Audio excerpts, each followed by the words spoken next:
So we solved the right side. In the end, it was just an L over 2 pi times pi. So we're done with that side. Nice and simple. We still have to think about the left side. What did that say? Let's see, the left side we multiplied by the nth harmonic and we integrated. So we integrated from 0 to L. We multiplied the function that we're trying to describe by the nth harmonic n star pi over L x.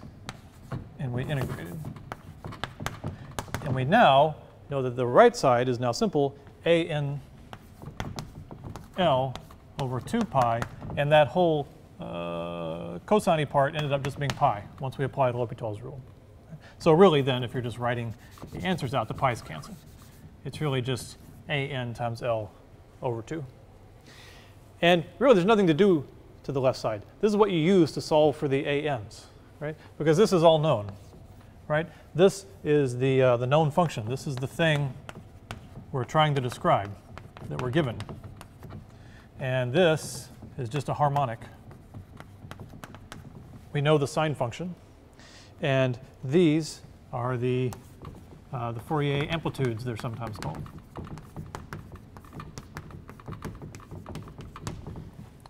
So all that's really left to do is just to turn this around and use it as a way to find the an's. That's really all you need. So really, we're kind of done. So the Fourier tells us that any function y of x on the domain 0 to L, you can write as this series y of x equals the sum of n equals 1 to infinity of some amplitudes sine n pi over L x. And those amplitudes are, we get them from here. We just bring the 2 over L to the other side, and then just write this integral from 0 to L, which we can solve because we know y of x. And we know how to write sine n pi over L x dx. It's really just a matter of being able to do this integral to find the expression for the amplitudes. And once you have them, you can add up sines all day and make any complicated shape out of a bunch of sines and cosines.